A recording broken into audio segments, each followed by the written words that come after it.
The UN is responding to India on the Pak-authored Kashmir report. And what exactly does the UN have to say? Our colleague Aditya Rajkol with us, breaking down details of that. Aditya, tell us more. Well, yes, there's a breaking development coming in. Over last 4 weeks, Republic TV had investigated and exposed how the biased Kashmir report was exposed. This was a two-part investigation. In the first part, we had exposed a photograph in which the UN High Commissioner for Human Rights was with Pakistan ISI moles in Geneva. In the second part, Zafar Bangash, a Canadian Pakistani, had come out and confessed that he was in touch with the UN High Commissioner for Human Rights, and it proved Republic TV's reportage that this was indeed a biased propaganda report or based on nefarious designs. These were the words of Republic TV investigation. And now the UNHRC's UN Human Rights Commissioner has responded. This is a around 7 to 8 paragraph response which says that nefarious conspiracy, Pakistan authored report, fallacious, malafide. These are some of the accusations leveled by numerous Indian media outlets against the UN Human Rights Office of a publication last month for the UN Human Rights Report on Kashmir. The report was developed through remote monitoring after the Indian and the Pakistani authorities failed to grant us unconditional access to the region. Since the report was published, we have been deeply disappointed by the reaction of the Indian authorities who dismissed the report as fallacious, tendacious and motivated without examining it and responding to the very serious concerns about the human rights violation in the Indian administrative Kashmir and its Pakistan counterpart as well. Now, this has attacked the Indian media. The jittery UN Human Rights Commissioner does not realize that Republic TV had proof repeatedly, not just photographs but videos as well, in which confessions were out there of Pakistani ISI moles and propagandists in touch with the UN High Commissioner for Human Rights in preparing that entire biased report. And Deepthi, one has to understand that the report did not even mention Pakistan-sponsored terror or the terror groups like Jaish-e-Mohammed, Lashkar-e-Toiba and Hizbul Mujahideen. Did not ask any questions to Pakistan government. Instead, it talked about the propaganda that the radical separatists in Pakistan proxies have been indulging in for a very long time. Towards the end of the report, it also says some Indian media... So, Aditya, I just want to push on that last point that you do outline, and you outline that brilliantly. Isn't this report then, in effect, only apologetic? It is. It is apologetic. It is desperately trying to give some kind of a credibility which was tarnished completely.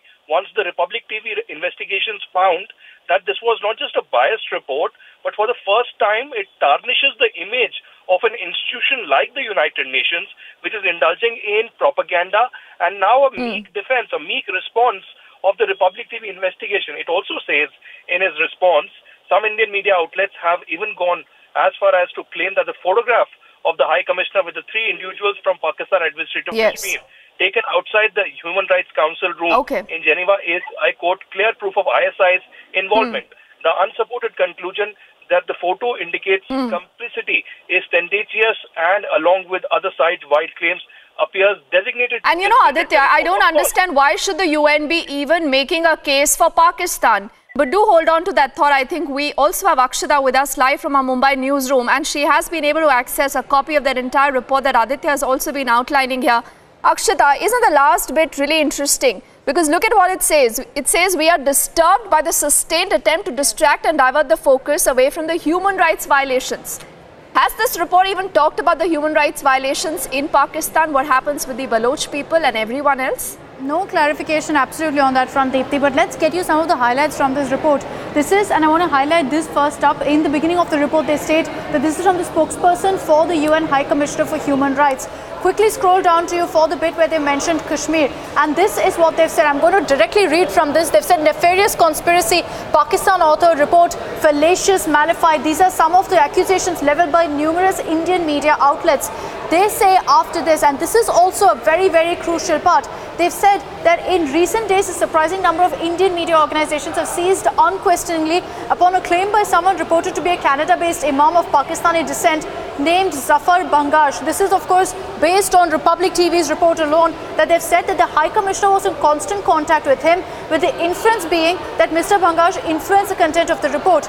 This is totally untrue. The High Commissioner has never spoken with Mr. Bangash, and we are not aware of receiving any information from him. let alone using it. So this is the kind of statement that they've made. And let me scroll down a bit here as well, Deepti. They made some mention as well here about how they've got this report, also making a mention of footnotes from the Parliament and also from the Supreme Court. But beyond that also, let's speak about also some of the evidence that we had, those pictures, and they made a mention of that in this report. Okay. Some Indian media outlets have even gone so far as to claim that a photograph of the High Commissioner with 3 individuals from Pakistan administered Kashmir, from Kashmir, taken outside the Human Rights Council in Geneva, is clear proof of the ISI's involvement. This unsupported conclusion that this photo indicates complicity is tendentious. Now, interestingly, you see this, Deepti, this is it. We're disturbed by the sustained attempts to distract and divert attention, the focus away from the human rights violations on both sides of the line of control. If you can dare to make this kind of a statement where they say they're disturbed, and that's the exact words they've used, they've said that they're disturbed by what's happening along the line of control, then it is surprising for us here, the Indian media, who they claim has a nefarious conspiracy. It's shocking for us that there's been absolutely no mention of terrorism, of Pakistan's role in the violence in Kashmir. There's been no clarity in this. You know, and as I also get in, Akshita, Dr. Sriram Chaulya, and I'll just come back to you in a moment. Sriram, I don't know how often we've seen this, that you have the UN actually coming out to defend Pakistan, making a case for Pakistan, saying that, you know, Indian media here is a villain because the Indian media has been talking about certain pictures. One of them is also on our screens. Have you seen this of late, or you believe that this is a departure of sorts, and should the UN be getting into all this? Deepti, the UN, even during the 1989 period, had persistently claimed that there was a self-determination struggle going on and that the Indian state is suppressing the rights of the Kashmiris to determine their own future, etc. We had ignored them at the time, and we should continue to ignore them. But of course, we must challenge these, baseless claims they are making. Their investigators have been in touch with most of these so-called activists / separatists who have direct lines of communication with terrorist groups. In the past also, there were, Zafar Bangash is only one BP. There was also this Ghulam Nabi Fai, who was based in the US, who was being used by the ISI in order to spread the misinformation about so-called genocide happening in Kashmir, etc., and trying to equate Kashmir with the Palestinian struggle and trying to internationalize the whole issue. So the UN at times feels irrelevant and marginalized by powerful countries like India, and therefore tries to, find some relevance through these kind of reports where they say we are doing our job and we are being activists and we are, promoting human rights. The point is that the UN is tendentious. The UN, as our ministry has rebutted them clearly. Our media has also pointed to the loopholes in their investigative methods, in the, the sources that they use, and also the influences that they are surrounded by. Many of these so-called human rights campaigners are not neutral. All right, and I think, recognize that. Sriram, that's the reason why they are a little spooked. But let me also get in Sushil Pandit, and Sriram, I request you to please hold that phone line if possible. Sushil Pandit, how do you read into this entire fakar of the UN now actually coming in defense of Pakistan?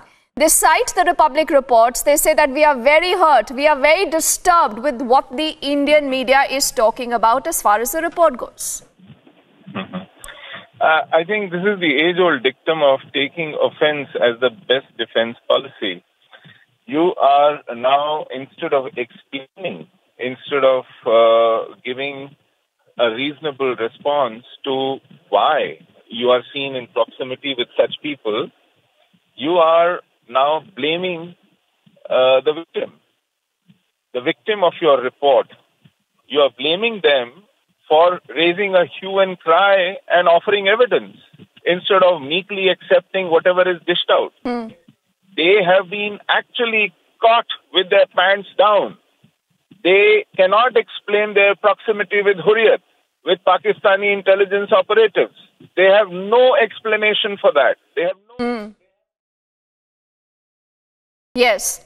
And Sushil, as you and Dr. Sriram point out, I think there will be so many points here in this entire story to debate. But for what of time, I'm thanking Sushil Pandit, Dr. Sriram Chaulya, Akshita Aditya, all getting us the latest on that big story. Thank you to all of you.